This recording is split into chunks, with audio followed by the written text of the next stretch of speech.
રાજકોટમાં રખડતા શ્વાનોનો મુદ્દો હવે માત્ર તકલીફ નહીં પરંતુ ગંભીર જાહેર સુરક્ષાનો પ્રશ્ન બન્યો છે। શહેરમાં શ્વાન વસ્તી નિયંત્રણ અને ખસીકરણ પાછળ રાજકોટ મહાનગરપાલિકા દર વર્ષે અંદાજે 1 કરોડથી પણ વધુનો ખર્ચ કરે છે।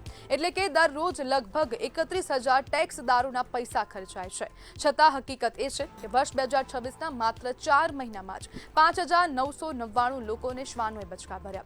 સવાલ એ ઊભો થાય છે કે કરોડો રૂપિયાનું બજેટ ખર્ચાયા પછી પણ શહેરમાં શ્વાનોનો આતંક કેમ યથાવત છે? શું ખસીકરણની કામગીરી માત્ર કાગળો પૂરતી મર્યાદિત છે? શું મનપા પાસે શ્વાન વસ્તી નિયંત્રણ માટે કોઈ અસરકારક અને લાંબા ગાળાની યોજના જ નથી? મનપાના અધિકારીઓ વાતાવરણના બદલાવને શ્વાનોની આક્રમકતા માટે જવાબદાર ગણાવી રહ્યા છે, પરંતુ લોકો પૂછે છે કે નાગરિકોની સુરક્ષા માટે જવાબદારી કોણ લેશે? રોજિંદા રસ્તા પર નીકળતા બાળકો, વૃદ્ધો અને મહિલાઓમાં ભયનો માહોલ છે।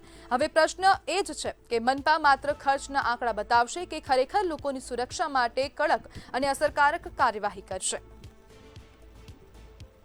જ્યારે રાજકોટમાં શ્વાનોનો આતંક સતત વધી રહ્યો છે, જેના કારણે હવે ક્યાંક ને ક્યાંક મનપાની સામે પ્રશ્નો ઊભા થઈ રહ્યા છે, તંત્ર સામે પ્રશ્નો ઊભા થઈ રહ્યા છે અને હવે જે અધિકારીઓ છે તે ક્યાંક ને ક્યાંક છટકવાનો પ્રયાસ કરી રહ્યા છે।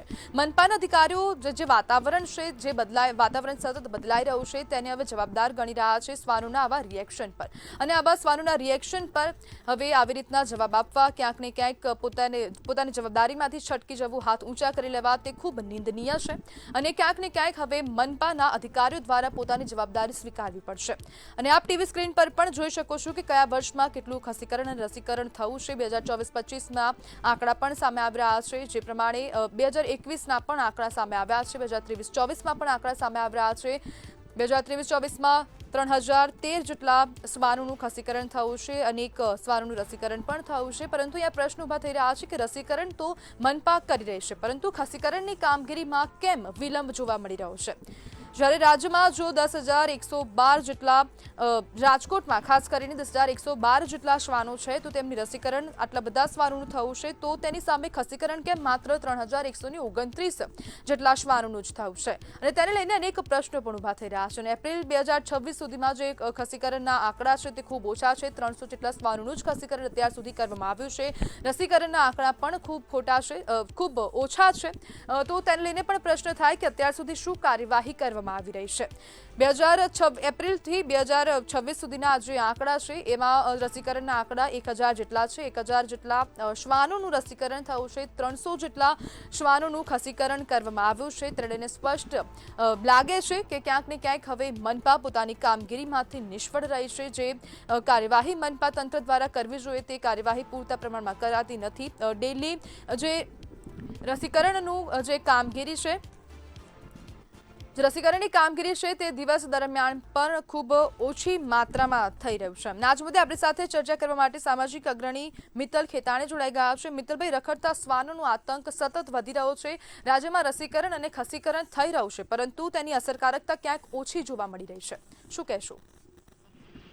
જી, આપે એક ખૂબ વ્યાજબી પ્રશ્ન પૂછ્યો છે કે અત્યારે રાજકોટ અને અન્ય અનેક દેશના અનેક ભાગોમાં આ પ્રકારની સમસ્યાઓ આવી રહી છે, હ્યુમન એનિમલ કોન્ફ્લિક્ટ, પરંતુ બહુ વિનમ્રતાપૂર્વક કહીશ કે અત્યારે કુદરતનો પણ બહુ મોટા પ્રમાણમાં કહેર વર્તાઈ રહ્યો છે। અત્યારે આપણને બધાને ખ્યાલ છે કે 45 ડિગ્રી તાપમાન છે।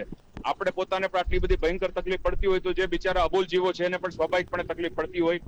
જી, એક વસ્તુ તમને બહુ ગંભીરતાપૂર્વક કહું, કારણ કે આ ક્ષેત્રમાં 25 વર્ષોથી મારો અભ્યાસ છે, એટલે 2001માં જે એનિમલ બર્થ કંટ્રોલ રૂલ્સ જે આવ્યા અને સ્ટરીલાઇઝેશનની પોલિસી અને શેલ્ટરની જે પોલિસી આવી, એ મારે કહેવું જોઈએ કે આટલા અભ્યાસ પછી હું ચોક્કસપણે એમ કહી શકું કે કદાચ 98% નિષ્ફળ ગઈ છે।